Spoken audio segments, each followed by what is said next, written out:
This story begins in a quiet, small Russian town called Pereslavl-Zaleski.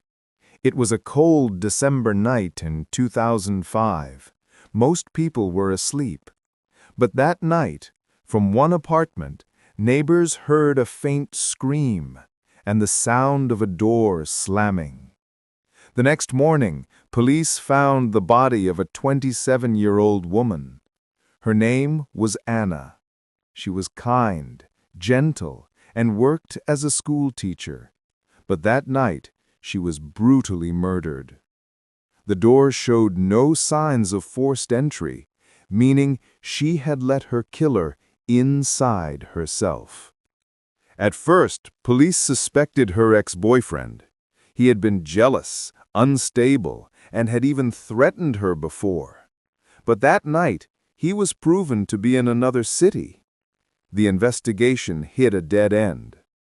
Then detectives found one strange clue, an old photo on Anna's table. It showed her and 3 colleagues smiling at a school event. One of them was 32-year-old dance teacher Ilya Kuznetsov. And that man would soon become the center of everything. Ilya was well-liked, polite, talented, adored by students. But deep inside, he carried something dark.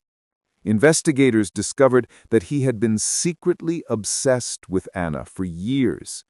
When she began dating another man, something inside him finally snapped. He became distant, withdrawn.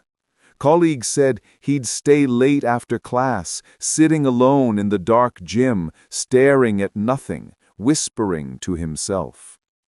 Neighbors later recalled strange noises from his apartment, quiet murmurs, footsteps, laughter.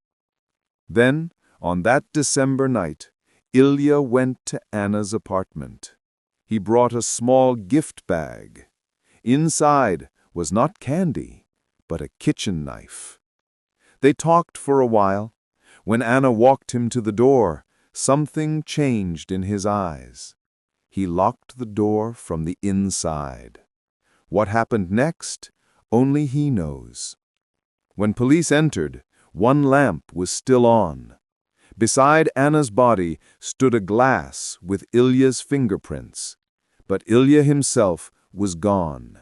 He had vanished into the freezing night. 3 days later, they found him in a forest near Moscow. He was sitting under a tree, holding Anna's photograph. He was still wearing his dance instructor's suit, alive but silent. Psychiatrists later said he had completely lost touch with reality. The trial lasted months. Ilya never confessed, but he said one single sentence in court. "I just wanted her to stay with me, forever." He was sentenced to life in prison, and yet in that small Russian town, people still remember. Some say that on cold winter nights, from Anna's old apartment, you can still hear faint music. Maybe it's just the wind, or maybe it's the echo of that night that never truly ended.